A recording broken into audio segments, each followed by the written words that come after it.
Hello everybody, welcome back to the Overlap Breakdown YouTube channel. This week I'm joined by a very, very special guest in Temisan Williams, who's been an academy coach at 3 different Premier League clubs. And we're going to speak to him today about all things technical, academy and Arsenal. Morning, Temisan Williams. How are you today? I'm doing fantastic. Thanks, Harrison. Yeah, really good. And it's absolute pleasure to be here with you today. We're just going to kick right off from the top. I want you to tell the audience who don't know kind of your journey through football, where you've got to where you've got, how you've got there, and what your roles along the way have entailed. So, like a lot of young people, as young as 5, I absolutely loved football and I was crazy about football. Actually, the first team I saw play was Man United. Ah, there you go. Yeah, the days of Cantona. And I also loved Football Manager. So when I got to about age 11, it was Championship Manager at the time. Yeah. But I was absolutely obsessed. Loved it so much. Wanted, of course, to be a player. Didn't quite happen for me. And so the next best thing for me was to actually try to help make the dreams come true of players who want to play in the Premier League and be professional. So I decided to go down that route. I was actually looking at being a doctor as well. Okay. So I know Dr. Umir, you've got one. Yeah.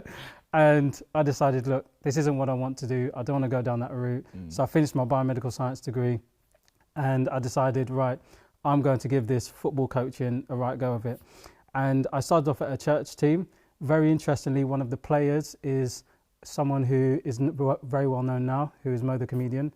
And, oh, wow, okay. Yeah. So we didn't see that coming, but he's done obviously very well. And then from there, I coached in grassroots and I coached quite a bit in Girls Centre of Excellence as well. So Cambridge Centre of Excellence for girls, as well as Fulham as well. And AFC Wimbledon, Aggie Beaver Jones, who's now at Chelsea. She was actually one of the players at the time. And then I was able to go into Tottenham's academy for 1 year as an academy apprentice coach.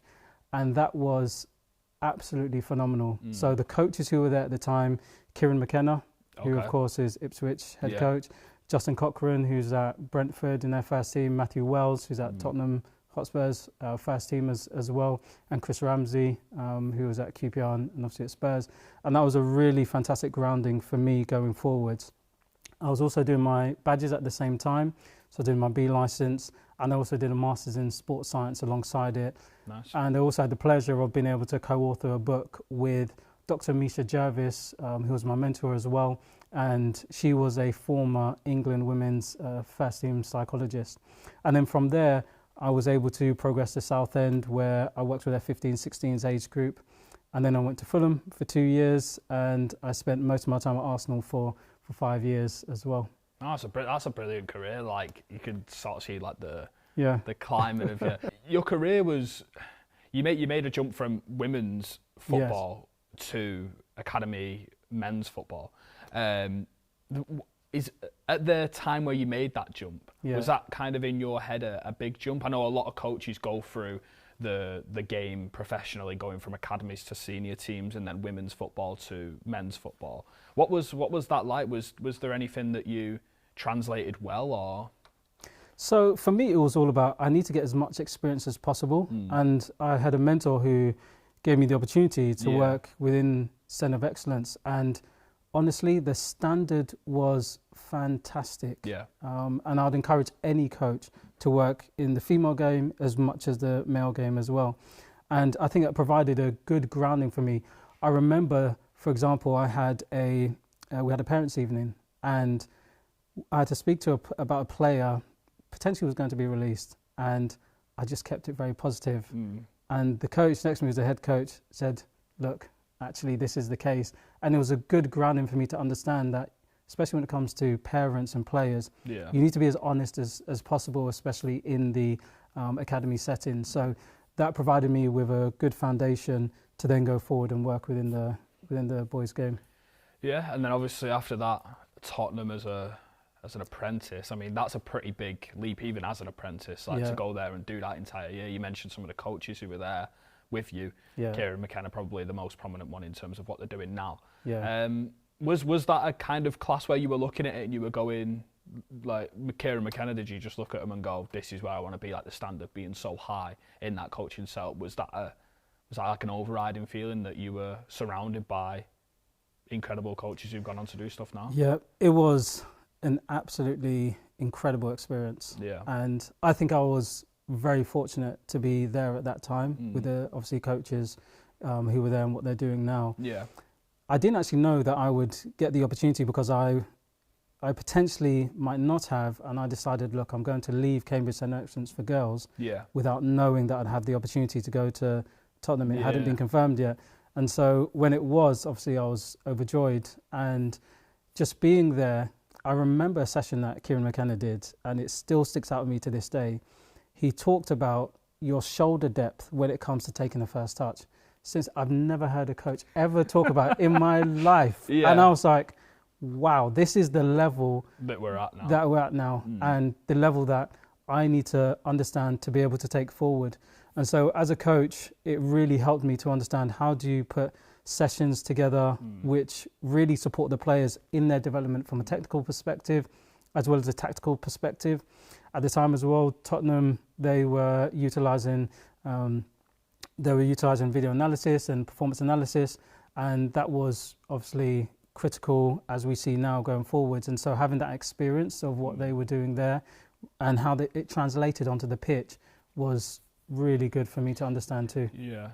It's got my brain thinking the shoulder depth. So is it just to have your body upright to receive the ball? Is that what he was trying to talk about? What he was talking about is it came to a point of, okay, as the ball's coming to you in terms of your inside foot, depending on how far back your shoulder is or how deep it is, depends on how close your touch is going to be. And also when a defender's coming to you, depends on how you can roll the defender one way or go the opposite way or hide the ball. So it was such detail that it made me to realise, okay, if I'm going to help players to get to this level, this is a level of detail that I'm going to have to understand. And that was at academy level. That was at academy level, yeah. So the foundations in terms of being set as not only as a coach, but the players obviously that you were coaching, they're going to get the best. They're going to get the best there. Yeah. Moving on to your longest stint, which was at Arsenal. Yeah. That's 5 years, and you was at the club in a pretty significant period in kind of the last 10 years, 20 years of the club in terms of where they've gone on and what they've gone on to do. We had a conversation just off camera there about the talent identification of the U16 level. So you was a talent ID scout and coach for Arsenal. Yes. And that was, in my mind, for the people who don't know, talent ID is talent identification. Yeah. And you were doing not only a scouting role, but you were doing a coaching role. And I want you to elaborate on that, because I thought it was really interesting when you told me exactly what that entails. Sure. So initially I was an academy coach and I coached within the YDP, which is youth development phase. So that's what I was purely doing. But after a few seasons, I wanted to broaden my horizons and I went into the scouting element. Firstly, I have huge respect for anyone who does scouting and recruitment because the mileage that they do, how they have to do the detail around player breakdown. And I was there with a gentleman called Conan who he headed it. And the level of detail that he went into in terms of body shape, so endomorph, ectomorph, mesomorph, I'd never heard of it before in that regards. And so what was really helpful was that because I already had coached within the academy, now coming to the talent ID coach situation, it meant that I could, one, help the players who came in, who we scouted and recruited. When they came in, I had an understanding of the philosophy at the club already. So what we did, we'd coach the players, we'd coach them through the Arsenal way, and then they would be the players who would have opportunities to go into the 15s and 16s group. But they wouldn't be effectively going in cold because they've already been coached in the Arsenal way and have an understanding around the philosophy. So when they go into their opportunity, whether it be a 6-week opportunity, 12-week opportunity, then at least they have more confidence that they know and understand what they need to do. Yeah, you talked there about coaching players at the academy level through the Arsenal way and the Arsenal DNA and things like that. And it's something that a lot of clubs say in terms of the connection between academy and first team, and then having what's now known as a game model, which drip feeds down the entire club, so that you're building players for your club or for other clubs, but you're all doing it through the same system, tactics, technical coaching, stuff like that. What would you, if you were to say, the Arsenal way, like if you were to define it within 4 or 5 points, what would you say that is? What would you say the Arsenal way in terms of filling up the players? What information would you give them to make them think we're doing it in the Arsenal way? So, firstly, from a defensive point of view, it's a high block press. So we want to, as much as possible, apply that pressure in the final third so that we can win the ball back as high and early as possible. Then it was looking at, in a little bit more detail, can we show outside so we're winning the ball in the wide areas to then be able to win possession and take it centrally.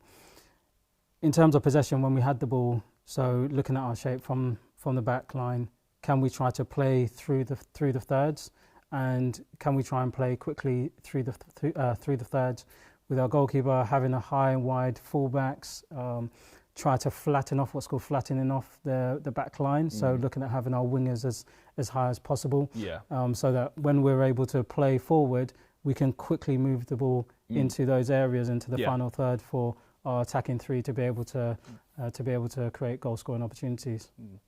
Yeah, if I was going to say one thing from kind of the era you were at Arsenal, I think there's quite a few players who probably come through not only your youth group, but the youth groups above that. Obviously, when you're at an academy like that and you've got a special player in whoever, you know how special that player is. Yeah. For me, Bukayo Saka is, in my opinion, like one of the best players in the Premier League, and I absolutely love everything that he stands for as a person. I think he's absolutely brilliant. Your experience at Arsenal, did everyone kind of know how special he is? There's a subtopic to this, but so I'll get onto that in a minute. Yeah. But what did you make of Bukayo Saka when you were there? What were the things you were hearing from coaches and other players, maybe? Yeah, so Bukayo had just about broken into the first team, and when I was speaking with the academy manager as well as coaches who were able to coach him as well in the younger age groups, they always said that Bukayo was consistent every single, and of course young players will have dips and challenges, but I always said he was consistent whenever he was playing, and that's very difficult, of course, for a young player to be able to do and to be able to achieve. And I think he just carried that forward, of course, into the first team. And his humility was something that they always talked about. So his family were always very humble, and that can only but stand you in good stead, whatever you do in life. And of course, he had the ability, as we can see, in the Premier League, in the international stage, Champions League stage. And I think he's always been a player, as we can see, going forwards. He's a player who is very keen to take it on the front foot, very keen to drive forwards towards goal. Yeah, I think Bukayo Saka is one of them players, and when you mention the consistency levels, it does bring you back to how good he's been season on season in terms of progression. Yeah. He always gets better the next season. He looks even better than last season already this season. Yeah. One thing that really intrigues me about Bukayo Saka is his development, not only technically and physically, but positionally. He went from being a wing back when he first broke through to then becoming a right winger. And in the academy, was that something that, you know, how did you foresee something like that? Did you always think that this guy is definitely going to be a right winger starting Arsenal attacker? Or did you think that he had the quality to play that defensive role? So I think with Bukayo, he played higher up in the academy, but of course you would end up playing in a variety of positions as you're going through the academy. And when you make your debut, you may not necessarily make a debut in the position that potentially you're more familiar with exactly in the academy. And of course, seeing him was able to do it wing back, and as a young player, you want to impress. You want to make sure that you do what's required of you by the manager, and you just want to get some minutes under your belt as well. Now, in terms of him being as a right winger, I think he's probably always had the ability to be able to do so. And of course, we've seen it as we've talked about the consistency. Yeah. And it goes to the point of how important it is for young players to recognise the flexibility that's now needed in the current game and in the future game. Look at someone like James Milner. I think he's played in 10 different positions on the pitch as an example. And so I wouldn't be surprised if we saw Bukayo even at times have a stint potentially striker. Yeah. Not to say that it's going to happen, but you have to be ready to be able to do so. But anyway, with the flexibility across maybe the front three, you will find yourself in those positions as well.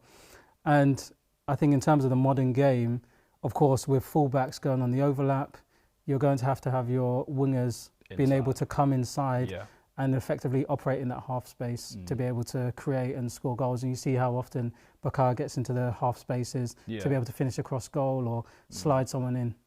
Yeah, I think Bukayo Saka's kind of his progression as a player has almost followed Mikel Arteta.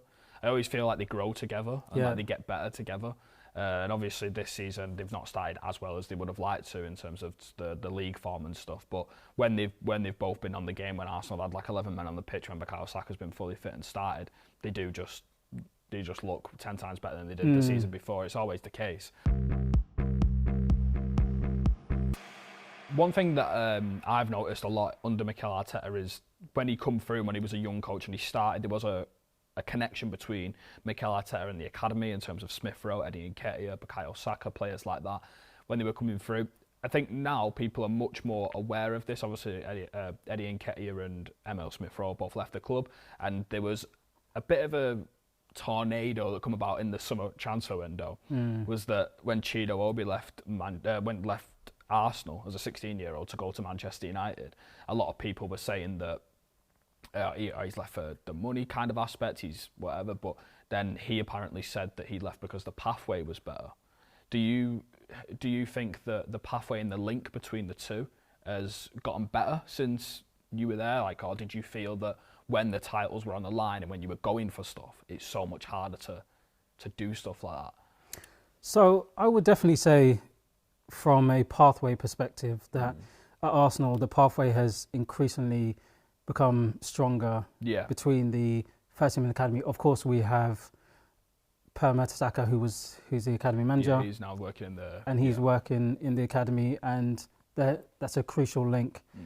Obviously, he understands at the very top of the game, and he knows what it takes to be there. And so that's been very critical. Now, Arteta actually attended training sessions when I was at the academy, and actually coached his son. So his son was his son was in the academy as well. And Arteta would come at the sideline and he'd watch our training and he'll come and interact with us. Nice. So he definitely was connected with the academy, and you can see with the players who are now there.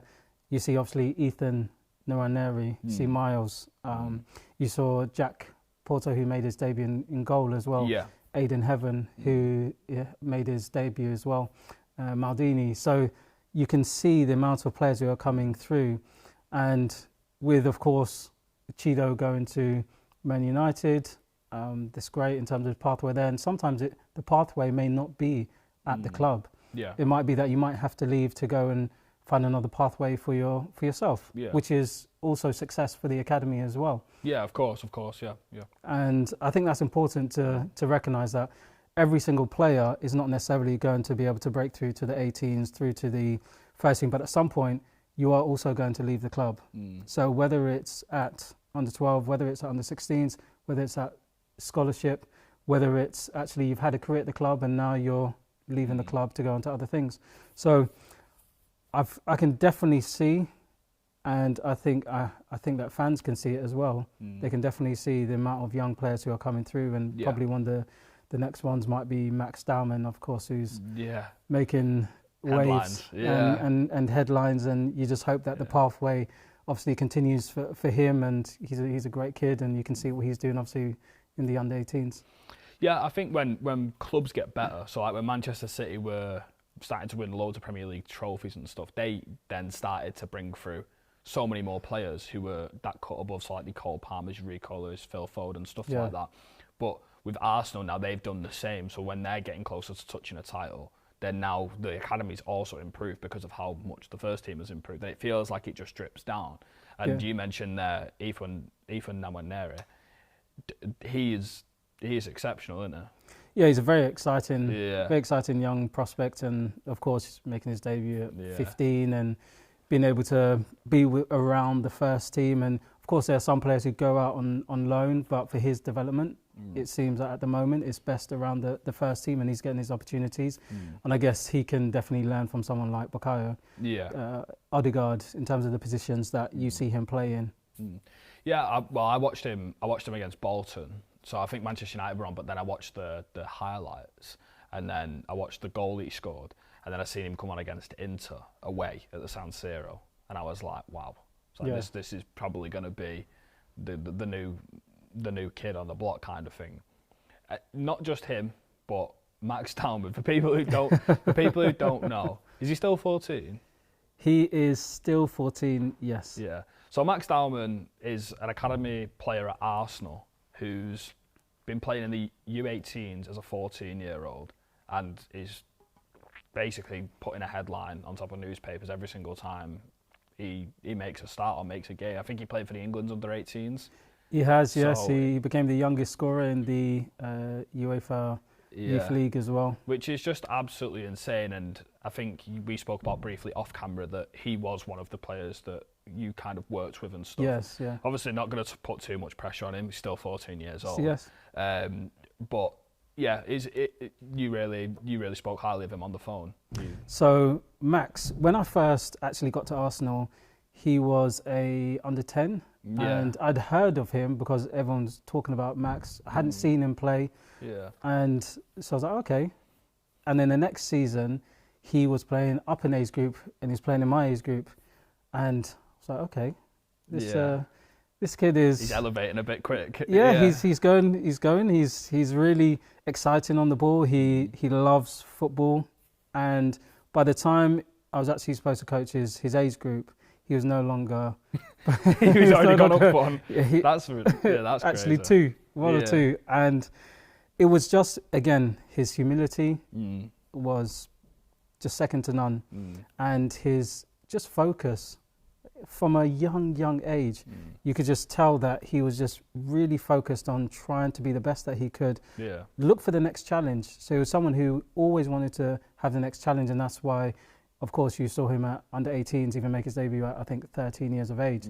Now, of course, the pathway is very long, and it's just important to make sure that he's developing in the right way for himself, not just from a footballing perspective, but also personally as well as a young player. And you can see that he's definitely been given that development and that time. And it's just hopeful that he'll be able to obviously go all the way to the first team. You mentioned there that everyone already knew how good he was at 10 years old. How early do you spot, like as academy coaches and as even as a talent ID scout, it's like how early can you recognise someone's that cut above? Because I think for me, like if I was like coaching a U10 session or whatever, I would not know. Obviously, you'd be able to see the players who are playing better, but like to pick one out and go, Christ, he's ridiculous. How do you know, and how early do you recognise that? I think Arsene Wenger has a very famous quote about the ages where the biggest technical leap happens and the biggest age where you can gauge whether or not someone's ready.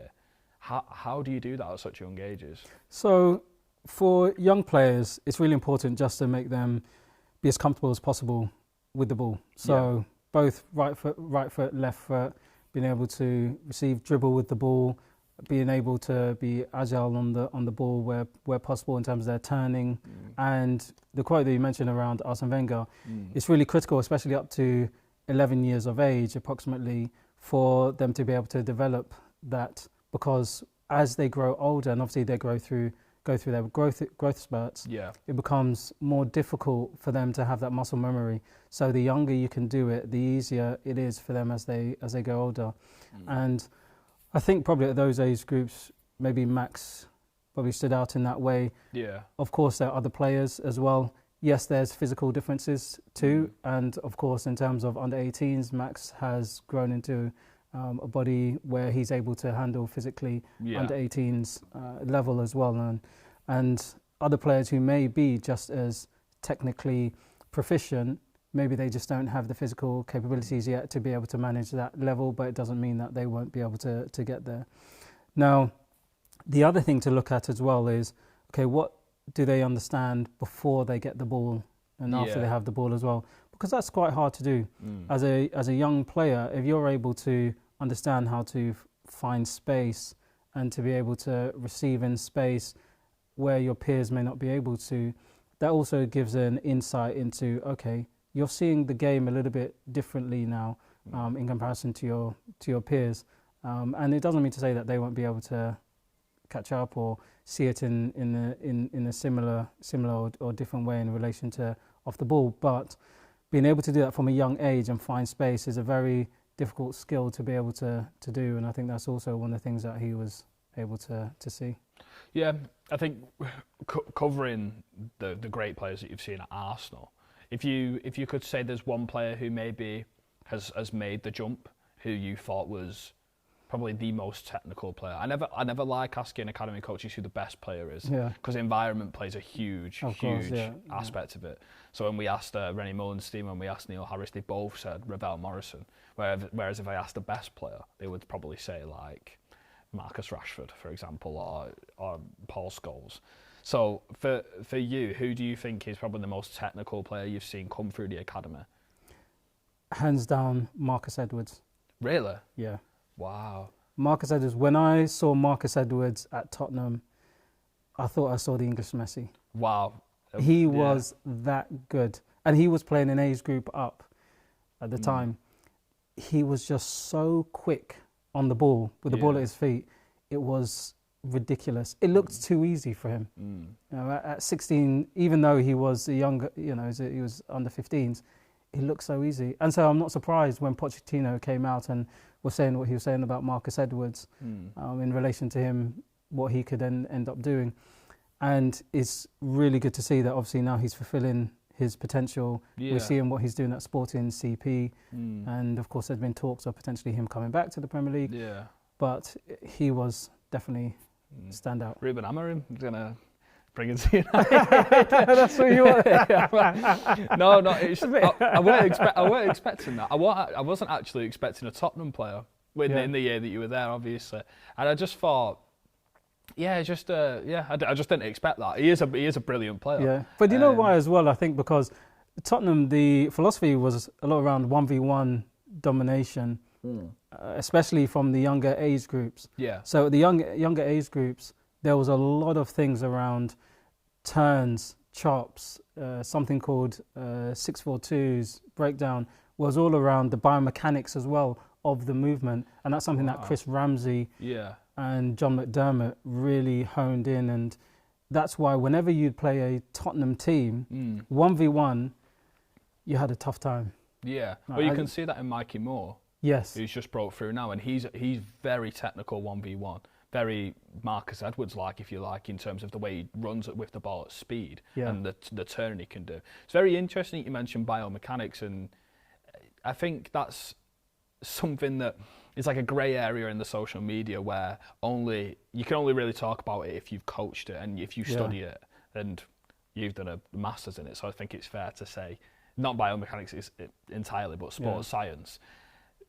How big do you think a topic like that is? Like they're coaching it throughout the academy and they're making it their number one priority to make sure that everyone has body position, body composition. What do you think? Is it really, really important, especially in academy coaching? So I spoke to Ajax's performance coach, and one of the things he said to me is that he studied biomechanics first because before football you need to understand how the body moves. Yeah. And how the body works. And so when you understand that, you can then understand how the body interacts with the ball and how you can enhance that interaction. So I think that's crucial, especially as players grow as well, because we are in an academy whereby you are taking players through their growth and you need to understand how's the body moving and how it can then interact at the same time with the ball as they are growing. Because at one point, a player may be 5'1" and then they're 5'9", 6 foot. Now they're taller. The ball, in terms of what they can see from the ground, there's now a bigger height. Yeah. So now they have to interact differently. People say, oh, they look like Bambi on ice. Yeah. No, they're actually growing into their body. And now they have to get used to moving the ball as a 6 foot player as opposed to when they did as a 5'1" player. Yeah, that makes a lot of sense, actually. Scott McTominay was one player at Manchester United who went through a ridiculous growth spurt. I think he went from about 5'10" to 6'4" in like a few months. Exactly. And I think people allude to him as having the same thing what you just said there about not being good on the ball and stuff like that, which you can think that if you want, but if you were going to put it down to one thing, it could come down to his body growing ridiculously rapid, and then obviously not knowing how to control it, and then having to teeth himself in to his new body. It's a really interesting point. I think it's really interesting how Tottenham focus so much on 1v1. It makes sense now, because Ange Postecoglou's kind of system and the way they're trying to play is based all on 1v1 quality, both defending, attacking, and so that does make sense. In terms of the technical player and the player that you've seen in Marcus Edwards, would you say that is the one that, obviously he's someone you only maybe work with for a brief stint, or you only seen for a brief stint, is the one player that you're most proud of in terms of what they had to go through to get there? Because Neil Harris always said to me that he had a player who is still trying to get into the professional game now, but didn't quite get there. But he keeps phoning Neil every day to be like, "Oh, I'm trying, boss, I'm trying," and that makes him proud. Is the one out there? Do you have like a story with one player that you think, yeah, you're proud of them? I've got a few, but I'd probably say one player, because he really had a tough time, and he's now in the under 18s, and he's actually played with the under 21s at Fulham, and it's Jonathan Asenga. Because when I had coached him at Fulham, he was under 11s, but he was going through his growth spurt, and he had Osgood's, which meant that he had a lot of pain in his knees. And so there were games where the whole point of the game for him was just to get through. We don't care how you play. Yeah. That's not on our mind. We just want to make sure that you can try and get through 30 minutes. Okay, how did it feel? How are you? Okay, can we get through 40 minutes? And just seeing anyone from the outside would think, oh, why is this player on the pitch? But actually being able to see how he was able to progress through that as a young kid, and it can be very tough, of course. As an 11-year-old, you're going through pain. You're seeing your other teammates who they don't have that. They can just play as they want. And now being able to see him in the under 21s at Fulham, I feel incredibly proud. Yeah, I think that's so challenging, especially as a kid. Yeah. And I think one of the things about academy coaching for me, from the outside looking in, is always that it is quite a mentally straining job, not just on the players but on the coaches as well. In terms of the career path that you went to get to where you are right now, one of the clear things that I think most coaches have to face head on is like the financial troubles of actually getting into coaching to making the journey. As you said before about the scouting and the recruitment element of the job, they're always traveling so many miles and they're doing so much. They're doing so much in terms of getting there, coming home, going again. How tough is it? Because I think to break through into football, it's near impossible now. In terms of the professional game, you get a lot of people doing apprenticeships, a lot of people doing internships, and then they're aspiring to go on and to have a proper role in football.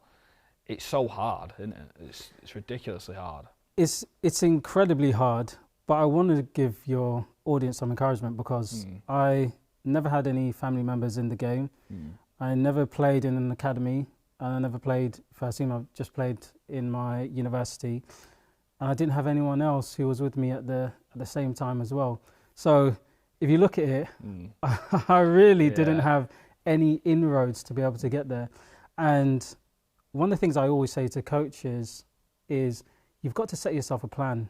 And the reason why is because, okay, you go through school, if you do go to university, you pretty much had 15 years planned for you already. Yeah. You come out, where do you go from there? Yeah. And so as a coach, you've got to set a plan. So I set myself a 10-year plan. And there were times where, for example, where I was travelling up to Cambridge and I was losing money. I wasn't earning anything. I wasn't gaining anything, but it was the experience that I wanted. When I was at Tottenham as well, I didn't have a car or anything like that. So sometimes I had to walk there, run there for however long it took me to be able to get there. But I knew because of the experience. Now, there may be times in the journey where a coach will have to do that to be able to then get to the place where they're able to, in terms of whether it be a Category 1 academy, which is a Premier League usually academy, or Category 2 academy as an example. But I do think that there is a current dilemma that's going on. And what is that? The current dilemma is that you now see, of course, with the advent of one-to-one coaching and private academies, whereby you could earn probably 10 times the amount of money in 1 hour than you get in an academy. So you are having now coaches thinking, how much should I go into an academy? How long should I spend in an academy? And is it worth the money? Is it worth the time? Is it worth the money? Yeah.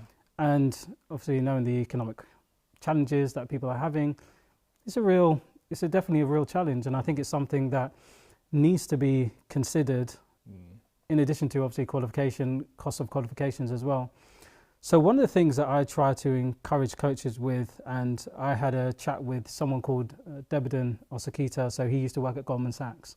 And I said to him, look, I think for coaches, what we need to have is something to help coaches understand about investments, as an example. Because actually, if you can understand that for yourself, then it can pay for some of the opportunities that you want. And I'm hoping that something like that can really help coaches to know that, do you know what? Okay, I may not be getting this pay, but actually I can fund my own dream. Yeah. And I think that's maybe part of the way that coaches need to go to try and help them along that way. Yeah, I think it's something that isn't really spoken about, but needs to be spoken about, because I worked in League Two for a season or a season and a half, and you do sort of see the efforts that certain people are going to within the place to make that extra effort, and they're not really getting rewarded straight away, and they're doing it because they love the game so much. And it's something that isn't spoken about, and I do think it needs to be spoken about. If you were going to say in your years of coaching, who's probably been the most influential person on you? Because I think you said there, like, you have no family in the game, no friends in the game. You didn't play as a professional back in the day. And I think for me, I'm in the same exact position as you. And when I tried to get into it, it was like, Jesus, like door shutting in your face, left, right, and centre kind of thing. And it's like, who helped you the most to bridge the gap? Because I think the Tottenham job was probably the first job, or the apprenticeship that you did. It's probably the first time where you recognised that, like, this is a genuine possibility to make the jump to Premier League Academy. So definitely there are three people. Hassan, who is the under-18s head coach at Chelsea. He, close friend as well as mentor for me. He gave me the opportunity to see what their level's like first. So I was able to go into Chelsea and have an opportunity to see what the academy was like. I was absolutely blown away. Yeah. It was fantastic. Cobham is some academy. Exactly. Is special. And the players, of course, who we've seen Chelsea been able to produce, not just for the club, but across different clubs. Exactly. And so that gave me an insight. Okay, this is the level. This is what I should expect. And then Ian Hart, who used to be at the FA, he gave me the opportunity to be able to come to Cambridge Centre of Excellence for Girls, as well as going into Southend as well. And then Dr. Misha Jervis, who was my sports science master's director, and she helped me to be able to get into and connected me with Chris Ramsey to be able to get into Tottenham. And I say all that because for coaches, and I put it this way, your qualifications, they're your dress code, but your network is your ticket. And for as much as you can get the qualifications, football is a game of networking. Over the last 5 months, I've been able to interview almost about 70 people in the game. Yeah. And about 98% of them, 75% of their journey has been through networking. Yeah. Well, that's the thing is about football is everyone, like, I noticed this very early on, but I had no qualifications in football, and I was working in football, and I've done opposition stuff before, and it's like, no one believes it, but it actually is who you know. You could have all the qualifications in the world. You could have a master's in whatever thing you want, but if your right-hand man is inside the club, and they can bring you in, and football is about networking, and I completely agree with you on that. It's a people game rather than like an education system.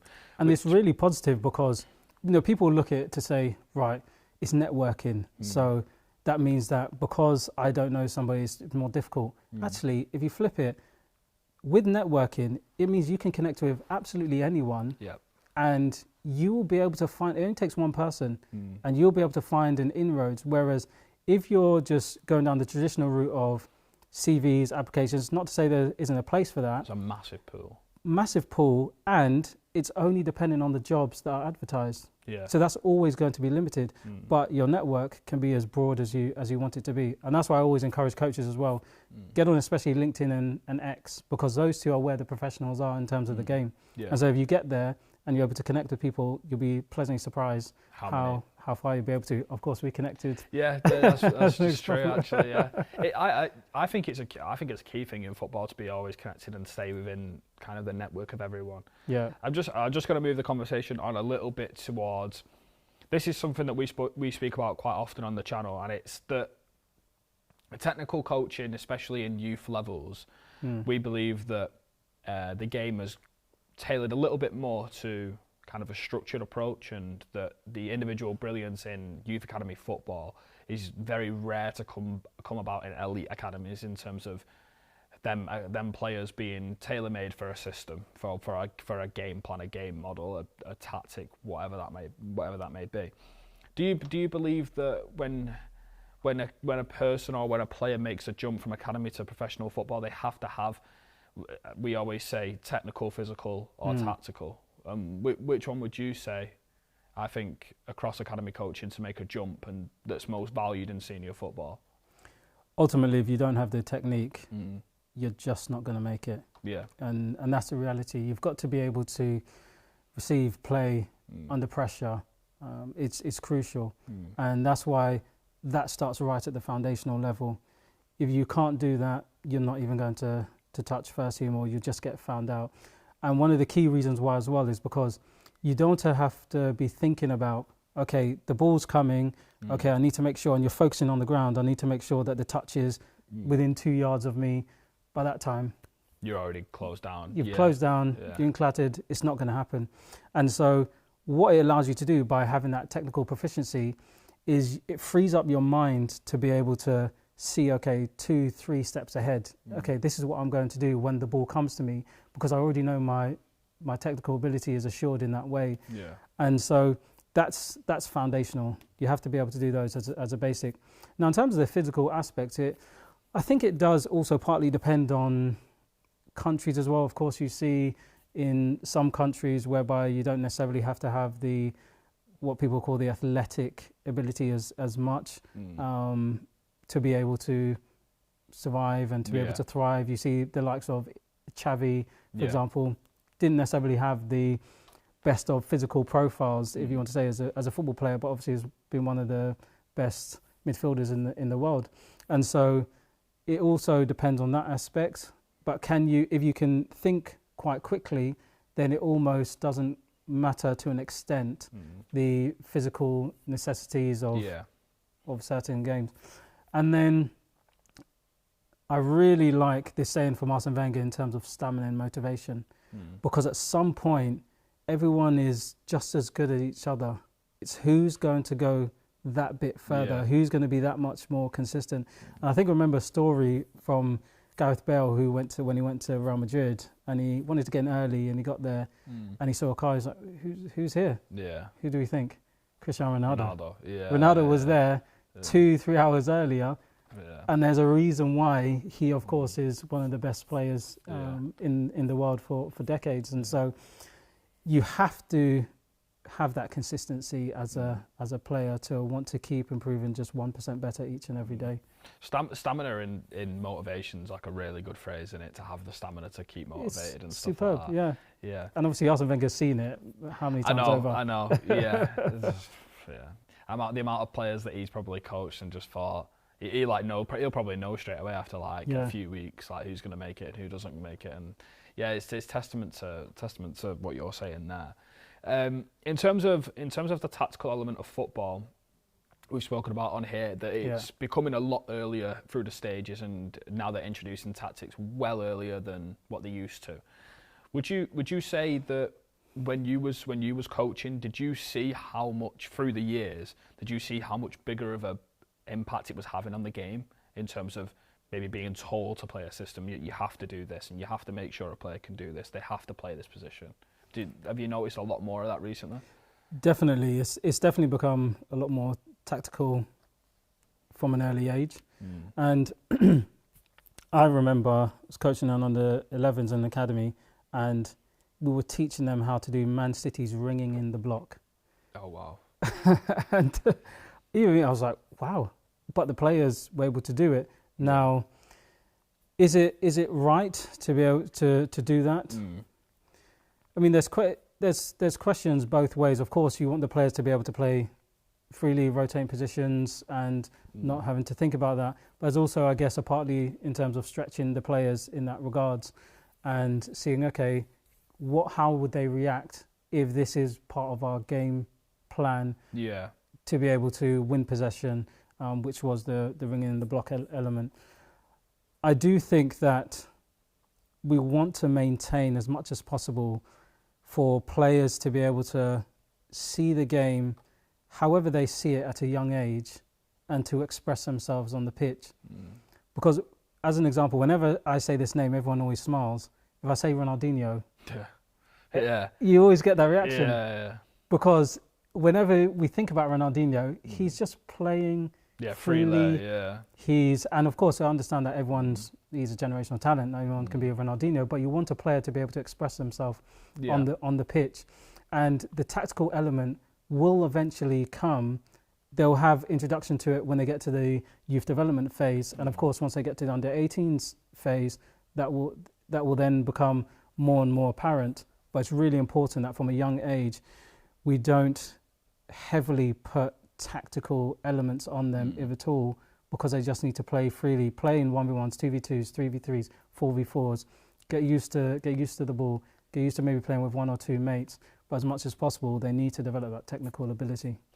Yeah, because I think a massive thing about modern football is what you were saying there, which is kind of anchoring down really technical players and putting them in a system where it doesn't matter who's in that position, but they're always going to have the same requirement in that position. So like if you're playing an inverted fullback, that player, doesn't matter who the personnel changes, they've got the exact same instruction.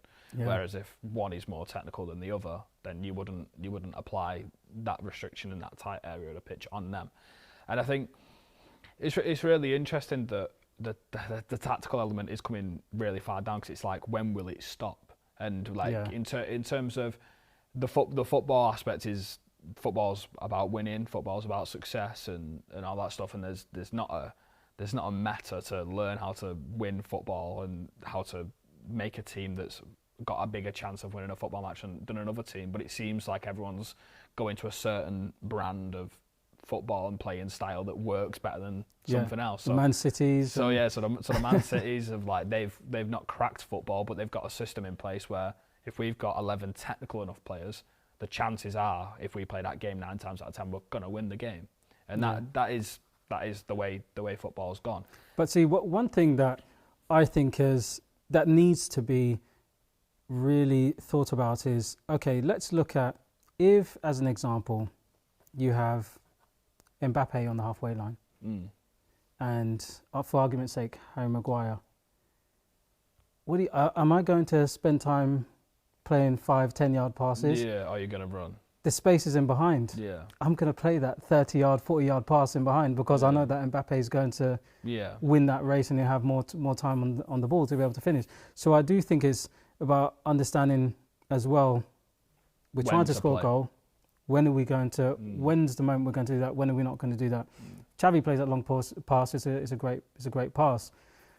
You know, traditionally it's said, oh, if a League Two player, it's long ball. Not really. Yeah. It's just looking at what's the opportunity. How do we get forward? And if that's the opportunity that I see, so be it. Yeah. We just touched on there about the success element of football, and we asked this to everyone who's going to come on. As an academy coach, how would you value success? Because in senior football, success is winning trophies, success is finishing in the Champions League, staying up, surviving. And how would you describe the success element of academy football? It would be, firstly, a player who wants to come back every single week. Yeah. If there is a player who says, I don't want to come back to the academy because I'm not enjoying myself, because I feel there's too much pressure, then I think ultimately we failed. Yeah. As a coach, we failed that child, and I just want to use this as a key and crucial strapline, which I heard, and I think it's absolutely critical. They only have one childhood, so you have to be careful how you steward it. Yeah. And so it's really important that they enjoy their time coming through the academy. Again, the statistics show that 90% of those in academies won't actually end up playing professional football. Yeah.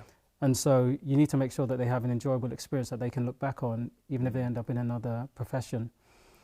Of course, one of the elements is, can they go through the first team? Ultimately, that's what they want to do. Yeah, to do. And we want to facilitate that and provide the environment to do that. But if they go on to be successful in another way, I think that should be celebrated as well. Yeah. And I have players who used to obviously play, but now they're doing other things which are really successful, whether they own a business or they're a personal trainer, and I love to see what they're doing. And it brings me just as much joy as anyone who has managed to get through to the professional game as well. Yeah, so what over the clubs that you've been at, which one would you probably say that, not you enjoyed the time there the most, but which one are you most proudest of, like in terms of what you managed to learn there, experience-wise, players?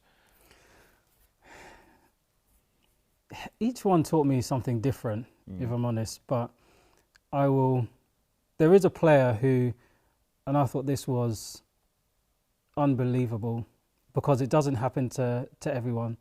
So there was a player who came in, I was at Southend United, I was coaching the 15s, player came in, striker, he came in from grassroots. Yeah. And he was scoring, after about 7 games, he scored something like 13 goals.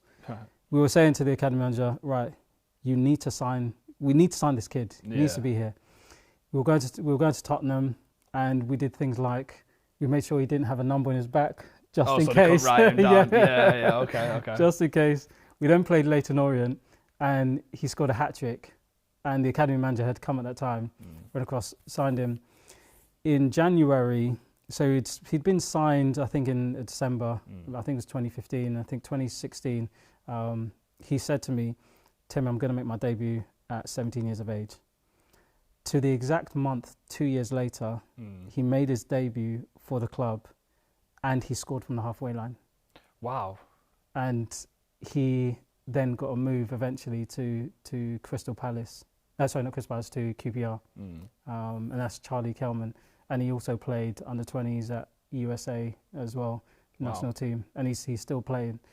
And I just never seen something before like that. a player say that and then score from the halfway line. Yeah, it's just like all the stars align. Yeah, exactly. It's like, taking the number off the back of the shirt. It's like that is brilliant. Just anything to just make sure nothing gets out. That's funny.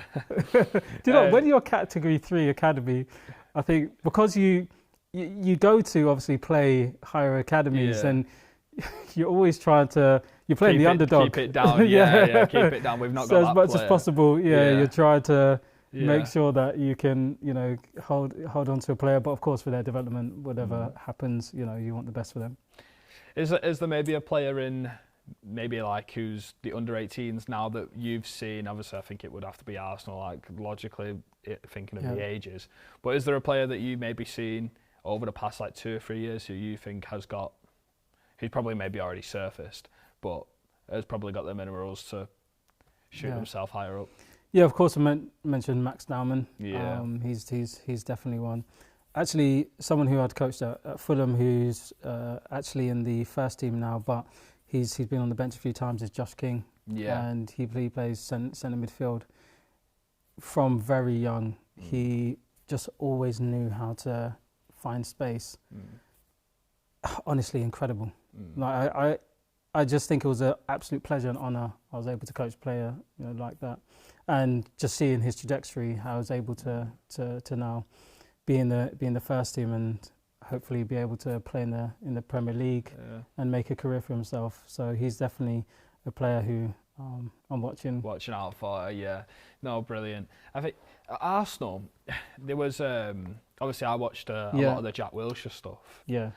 So if you don't know, Arsenal have a YouTube series. Obviously, I think he's gone to Norwich now. Yes, he has. Yeah, he's at Norwich. Yeah. They were coaching and they were videoing the coaching sessions, and I thought he was a brilliant coach. When I was watching it, I was like, this is quality. Did you ever like speak to him, or did you ever have any interactions with him in these sessions? And because I think Norwich now, are, where he's gone to be, are a very very good football team this season. Like they've got a really exciting coach, and I think when I was watching his sessions, I was like, he was coaching almost the Arsenal philosophy in terms of what you were saying before. Yeah. But like Arteta, he was using the exact same system as Arteta. He had the exact same shape on the board when he was coaching. So yeah, I think he just come across really well, and I just thought that he did it brilliantly. Yeah, Jack is great. Yeah. I've been able to speak with him actually since West Ham. Yeah. So when he was at West Ham, that's when I first was able to speak with Jack. Oh, when he was playing. When he was still playing. Yeah. And he's just a really relaxed, typical lad, just really enjoying himself, enjoys the football. And I think he was a fantastic role model for the players in the under 18s, and being able to be that link again. Obviously, you have Bukayo Saka, but someone who's played from a young age, and he knows what it's like from 16 years of age to be able to play in the first team. And so people like Ethan able to benefit from that, and those who will start seeing coming through as well. And I think Norwich will definitely benefit from his experience and the players there as well. Yeah. What's next for Temisan Williams? What's next? What's on the bucket list? What do you want to do? So for me, I'm really focused on helping coaches to be able to achieve their dream of actually working within academies and working with some of the best players in the young players, if you like, or talented players in the country and globally. So I have something called the Coach Accelerator Masterclass, and that's all geared towards helping coaches to navigate the industry, to be able to get the opportunities to see what their levels are like, and to have a strategy to say, okay, well, this is what I'm going to do within my 10 years. I'm going to do X, Y, and Z, and this is how I can help you to be able to do that, connect the dots for you. And that's my focus at the moment. You said before, you alluded to the senior level, you wanted to go to the senior level. I spoke to a few other people who do academy coaching, and everyone has very different answers. Would you ever go to senior coaching, or do you believe that? Because I think it's very interesting how the skill set you need to be an academy coach in comparison to a senior coach. There's a lot of differences in terms of the education and the kind of the bonding element of it, in terms of how much you are there for a player in the youth levels and stuff. Would you ever go to a senior level, and if so, why? Really good question. So initially, I was very obsessed with Mourinho. Okay. Yeah. When I first started out, I thought, okay, this is a guy who because of his career, I'm going to be like, because of his career path, or just because of his career path. Obviously, he was a math teacher. Yeah, that's what I was. Yeah, right. And he ended up coming, and he thought it was a special one, and etc. Well, he's got he's like one of the few elite coaches to never. Yeah, he did play, but not as a top level. Exactly. I think Bukayo Saka is probably one of the other ones. I think he was like a shoemaker. Yeah. before he was a manager. So yeah, it's interesting. I think so. Would you think? Do you think you would? So when I actually gone to the academy, I realised that I really enjoyed the under 15s level. Yeah. And that was something I decided. Okay, I'm going to stay here in the academy. I would never say never, and it's really good that I'm able to speak with a lot of people in first teams and get insights. I think the difference is definitely, yes, you've gone from development to winning. It's how you're able to still maintain some form of development at first team level just because of the schedule.